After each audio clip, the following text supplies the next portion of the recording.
expressed on any program are those of the producers and/or the persons appearing on the program and do not necessarily reflect the views and opinions of FRC Media, Bristol Community College, or the City of Fall River.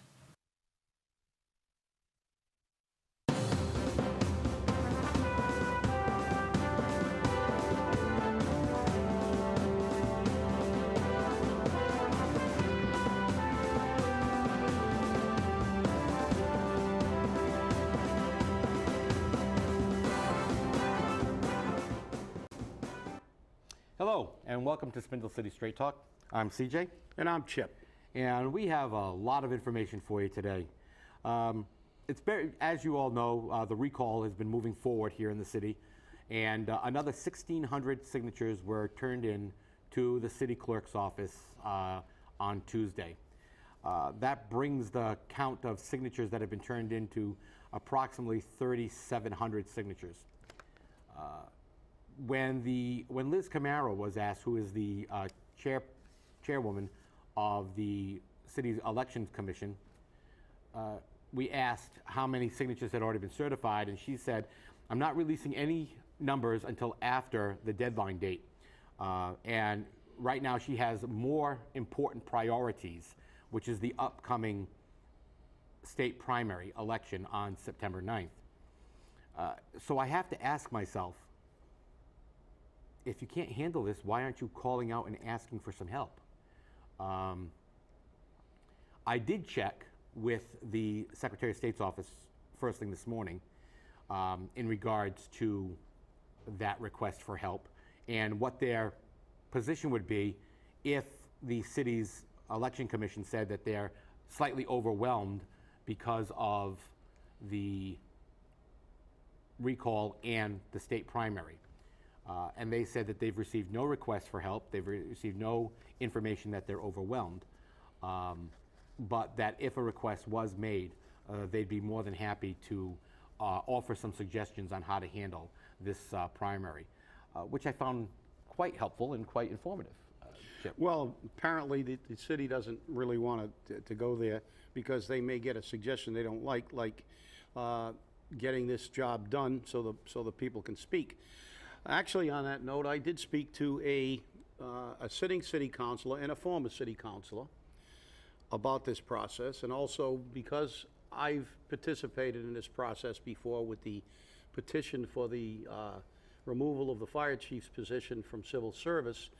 I find it rather ironic that now that they're going to wait until the process is complete to give us counts, and yet former city councilor Ray Haig, who is actually part of this administration, he was appointed as Veterans Director by this mayor, I believe, told me that he had an initiative petition placed on a ballot, a non-binding ballot question, and he was given constant updates, and City Councilor Linda Pereira said when she has nomination papers, etc., she's never had any problem, and when we did our petition for the removal of the fire chief, we were able to call periodically and get the number of signatures that was certified. So, as someone once said, there seems to be something rotten in the state of Denmark.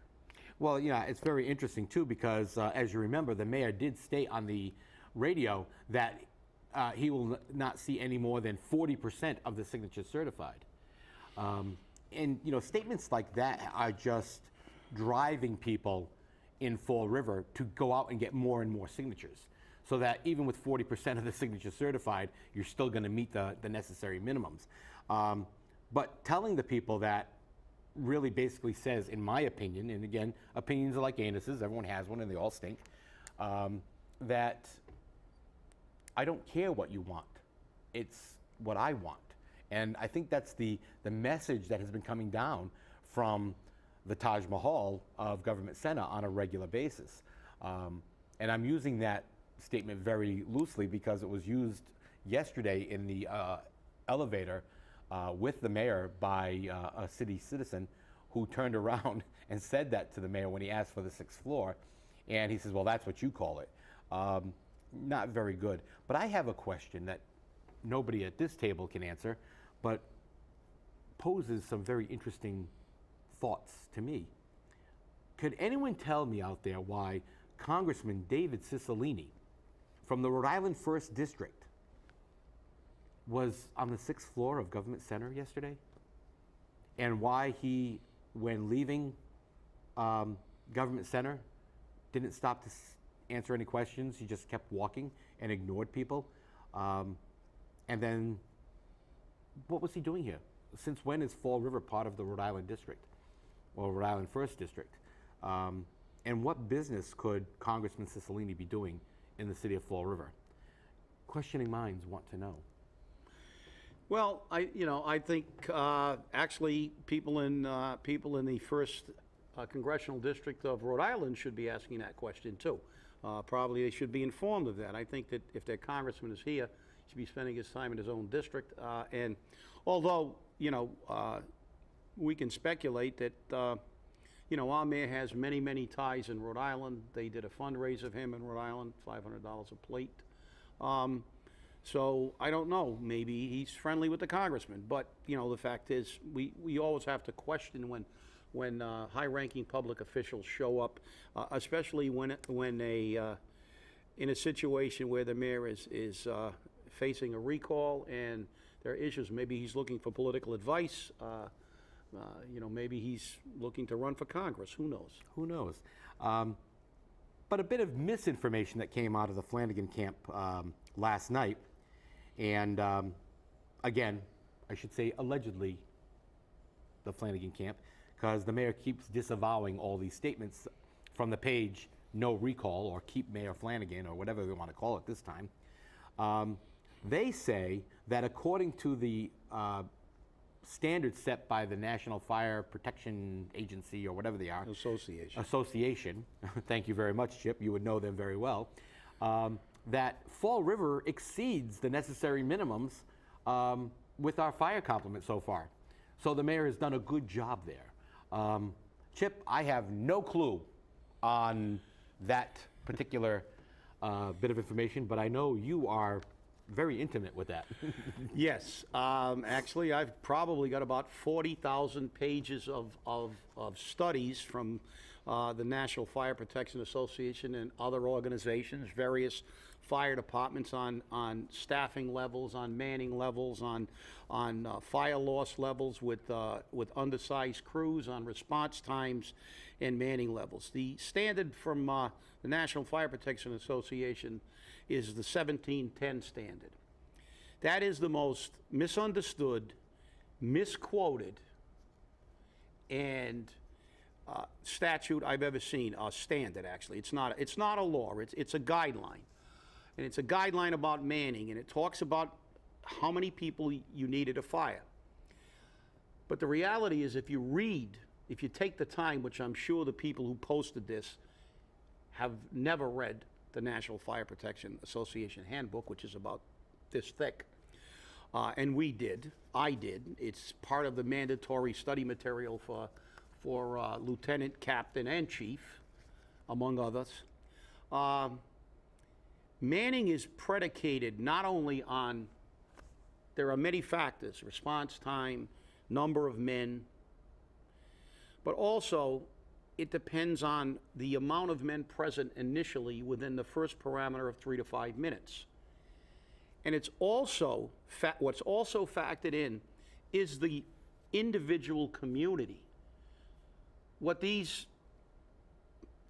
people, and I'm using that term loosely, don't understand is that obviously crew levels and manning levels are different. There's a specific baseline for a particular fire operation procedure, such as ventilation, hose advancement, etc. But it's predicated on the community, each individual community. The National Fire Protection Association classifies communities and classifies areas within communities. And one of those classifications is considered a high hazard area. And even though the standard is a 4-man crew, which no apparatus in Fall River has for the baseline, and their argument is that they'll get the people there later which, as I've always said, and this is the actual analogy I used before the city council many years ago when I made a presentation on the 1710 standard, is that doesn't really work. I had thousands of pages of studies to show there's more property damage, greater chance of loss of life when they come in piecemeal. The analogy I used was, it's like saying, I want to play a football game against you, and I'm going to start with 11 players, and you can start with 5. And in somewhere within the game, you will ultimately get to 11. Well, guess what? By the time you get to 11, I'm going to be ahead 75-0, and the game's almost going to be over. And that's the same thing with a fire operation. Firefighting is a labor-intensive job. You need people. They have to chop holes. They have to pull ceilings. They have to advance hose lines. You need bodies. You can't do these things without bodies. You have rescue operations. You have primary searches. It's a very complex operation. And the reality is, the majority of Fall River, because of the closeness of the buildings, the construction, non-fire stopped wood frame buildings with balloon frame construction, the majority of Fall River can be considered a high hazard area. And learn something now and listen to me, for you people who are saying this and misrepresenting the thing. The required crew in a high hazard area is 5 people per apparatus. We have 3. Do the math. I mean, even with your binary math, it doesn't work. 5, 3. And I can tell you, in reality, and I'm not saying this to scare anybody, it's a fact. We had a fire years ago when I was the chief. Actually, I think it was one of your relatives, CJ. Yes, it was. And we had a 3-story wood frame building. It was fully involved. We arrived. A woman had thrown 2 babies out the window, and she disappeared behind a wall of flame. The stairway into the building was burnt out. The window that she disappeared behind, that she threw the babies out, was now covered with fire. We had to lay an attack line to hold the fire back while we put a ladder up to the building, and a man from rescue, whose father died in the line of duty, went in. He had about 2 minutes. I told him he had 2 minutes maximum to find her. He had to be out in 3 because we couldn't hold the fire back. We saved that woman. She was burnt severely. She went to the burn unit in Boston. She came back. Later, we attended a function for her, the Liberal Club. All the men who worked at that fire were thanked, but that's what we do. And it was one of the greatest moments of, that's what we do. And when you save somebody's life, it makes it all worthwhile. And you don't do it all the time. We were fortunate. However, I can say categorically, as someone who was a chief officer for 25 years, we would have never been able to save that woman with today's crews. We had 255 men. To say that this department is staffed and overstaffed with 153 men when we had one working house fire on Green Street and they had to call Freetown in to go to a brush fire at Kennedy Park is not only absurd, but it's virtually criminal to try to mislead the public that way. If you don't believe that this department is undermanned, you are more than a fool. Well, and we talk about this a lot because, again, every time we have a fire call in Fall River, we have to have communities that surround us support us. And, if they have a fire, we usually go to support them, and they can't depend on that from us at this point. And now when we look at the King Philip Mill, which was a huge fight at yesterday's safety committee meeting, the EPA said they won't go in there and remove the hazardous material because the building's unsafe to be in. It's falling apart around them. The tower is unsafe. And we spent $55,000 on a fence to secure it, yet when I drove by it last night at 6:30, 6:45, there were people behind that fence picking up wood and materials that had been chopped down from the day crew. So, I mean, what are they doing? Stocking that wood up alongside the building and making it tinder? I hope not, but, you know, that's supposed to keep people out, but people were in there yesterday. And they're saying the tower is unsafe, so if the tower is unsafe, it's gonna fall on someone. Or it could fall on itself. Or if, God forbid, a fire, it's gonna fall down on our firefighters. Well, you know, obviously, the King Philip Mill is a huge complex. It runs from Dwelly Street to Charles Street. That's a pretty long area if you're familiar with the South End. So, you know, that is a tremendously high hazard. It is a high hazard occupancy. It's an old mill, oil soaked floors.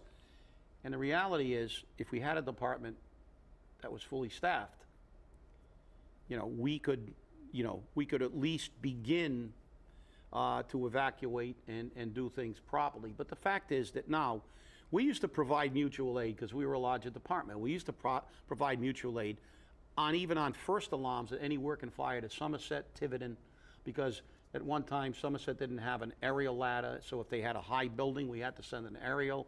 We've sent units as far away as Newport for mutual aid. I was on duty one night when they called for mutual aid from Newport. We had to send an engine company to Newport for a fire. So we have always been able to send mutual aid and still protect the city. So anybody who tells you this city's department is staffed properly when a city of this size has to call towns like Somerset and Tiverton for mutual aid when we get any kind of fire of any consequence, I mean, let's face it. How much crap are you going to stack up, people? You know, the thing that scares me more than anything else is that this budget created by this administration and previous budgets do not take the needs of the city into consideration. Fire services, police services, trash services are not taken into consideration by this budget. And the fiscal 2016 budget doesn't look much better at this point. Although they said, oh no, it's going to get better. We always hear that, but it never does. So you have to ask yourself, what's important to the sixth floor? Fire, police, and trash? Or $9,000 doors and $20,000 pay raises? I mean, what's more important? Well, I think that's obvious, CJ. I mean, he has basically gone on record and said that it's the pay-as-you-throw that's going to fund public safety and trash pickup, which are, to me, essential services. And instead, our tax dollars are funding the law department, the neighborhood liaison, and all the pay raises that he's given out. So, you know, I think our priorities are upside down. That's one of the reasons for the recall. And another factor that people don't take into consideration, and like I said, I had 40,000 pages of statistics. When you reduce the number of men and you reduce the number of initial response men, there is an incredibly greater incidence of injuries. Injuries mean less people. Now you get people that are hurt, they're out for a month or two, they get injured at a fire, that costs overtime.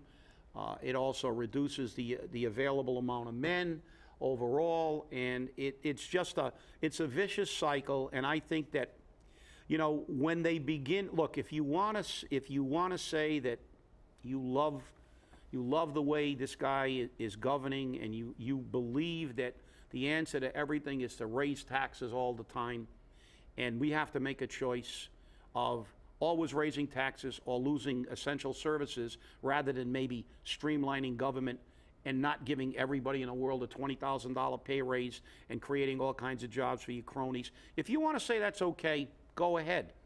But please, for the people who are putting their life on the line, these firefighters and police officers go out every single day, and so do the DPW guys, in the rain and the sleet and the snow.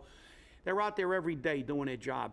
And firefighters and police officers take their job extremely seriously. And they're in harm's way many times, and they're going to go and try to save someone at the expense of their own safety. And we've seen that all too often. Yeah, we've seen that all too often. You know, I unfortunately had 5 men die in the line of duty while I served my 38 years on a job. And I attended the funerals, and I attended funerals all over the country as the president of the union. And it's to me, it's appalling that you would try to make that argument. When the chief of the fire department said he couldn't handle more than one fire in front of the city council, and now you're going to try to make that spin, leave public safety out of it, because it is, you are full of crap. You know, and regardless of what a lot of people think, and regardless of what the mayor has said, these people are speaking for the mayor, whether they have permission or not. When petition collectors are out and they're getting attacked, petitions are being defaced, the police department can't or won't answer. When they're threatened to be stabbed in the neck by supporters. I mean, this creates havoc. This is the process of the people.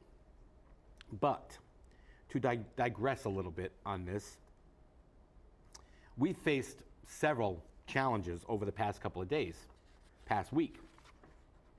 The Housing Authority says that politicians cannot go into the buildings, cannot go on Housing Authority property to collect signatures or to engage the people without an invite. That gets approved. But there's case law on this, and Chip and I have reviewed it over and over. We don't have a lot of time, so we've got to get this quickly. But that was Walker versus the Georgetown Housing Authority. And Chip, you had a nice little quote you love to say about from the Supreme Judicial Court, which ruled on this. And from what I understand, every lower court ruled in the same fashion. But yeah, David Sullivan thinks that, you know, we're Fall River, we don't need to do this. Yeah, which is ironic, because it's actually more than case law. It's a Supreme Judicial Court opinion, which means that's it. It's done. It's no longer case law. It's the way it has to be, because this went through. It didn't even go to the appellate court. The SJC thought it was so important they pulled it right out and bypassed basically the appellate court. And so the only place this has left to go, if David Sullivan wants to contest this, is to the Supreme Court of the United States, which obviously will not overturn the Supreme Judicial Court of Massachusetts about what because it not only violates the United States Constitution in accordance with this legal finding. You know, it's not an opinion anymore. You know, basically it's the law. The Supreme Court decided, but it also violates Article 77 and Article 9 of the Massachusetts Declaration of Rights, our own state constitution. So, and I'm paraphrasing now because I don't have that opinion with me. It's in another briefcase. But basically what it said was that it ultimately becomes the right of the inhabitant to determine who he allows to enter his house. And it's also the right of the people, and it has been the right of the people since the beginning of this nation, to knock on doors and attempt to talk about politics or religion or any subject.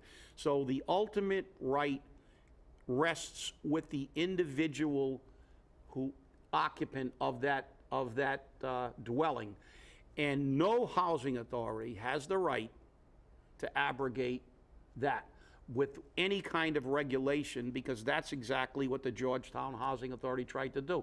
They tried to suppress people's right to act and take a political action. And that's what the Supreme Court says. So now David Sullivan feels that he has a right that supersedes the Constitution of the state. But because we're not looking for a fight, we are going to ask permission. And if he denies that permission, well, we are going to file complaints against him and the Fall River Housing Authority and litigate it if we have to. Seems like there's going to be a lot of litigation. I mean, everyone's talking about, you know, the mayor has the right to be on the ballot. The mayor, you know, is going to run even if he's recalled. And I think what people are missing is, because they're saying they're going to split the ballot, there is no split ballot. The ballot on the recall, according to the law, says the ballot is in two parts. The first part says, and I'm quoting it, "Do you wish to recall Mayor William A. Flanagan? Yes or no?" If the yeses prevail, the second part of the ballot is then counted, which lists the candidates for mayor. The mayor is already on the ballot, therefore he can't put himself back on the ballot to be reconsidered because the predominant vote was, yes, you're recalled, you're out of here. If it's a no vote, the second part of the ballot never comes into play, so the mayor's retained. And that's what people don't seem to understand. It's one ballot in two parts, not two ballots. And the ballot is clear. Do you wish to recall Mayor William A. Flanagan? Yes or no? If yes prevails, the second part is counted. If no prevails, the ballot ends there, and the mayor is retained. You can't get it both ways, Mr. Mayor, and you can't get it both ways, supporters. So if you're recalled, Mr. Mayor, then a new mayor is elected. Yeah, technically, he's already running for mayor. He's running on the recall. Exactly. So if the people want him to remain as mayor, they're going to vote to retain him as mayor, and then he's still the mayor. You can't say, well, if the people don't want me as mayor, I'm going to run for mayor again for the seat that I already hold on the same ballot, and then hope that there are so many candidates they split the vote and I can slide in on a technicality, which is absurd. You know, I mean, let's face it. Let's live by the will of the people. You know, we initiated this recall because we want to allow the people to speak, and we're going to have to live with the result. And if he retains his seat as mayor, well, so be it. We had our day. We got to voice our opinion, and we lost. So you know, that's the way it goes. So let's hope that the mayor does the same thing. You know, he has his opportunity to plead his case before the recall. And lastly, we were asked on the radio yesterday if either of us planned to run for the office of mayor on the special election, and we both said no. And I'm going to say it explicitly again, because obviously there are people who comment in the Herald News and on Facebook who insist that I'm going to run for mayor. I have no intentions of putting my name on the ballot for mayor now for this special election. I have no political agenda. My agenda in this effect is to, and I will clearly state again for those of you who seem to not be able to hear or understand, I am not running for mayor. So if you can't understand that, please come by my home and I will write it out in crayon for you, and maybe you will understand it then. Because I'm telling you now, this is getting to be absolutely ridiculous. Well, I guess that's what happens when you're in the forefront of things, and also you have run for political office. I never have, so just in case, I'm not. Yeah, so I have no political interest except getting rid of the mayor. Thank you for watching. We'll see you next time. Have a great day.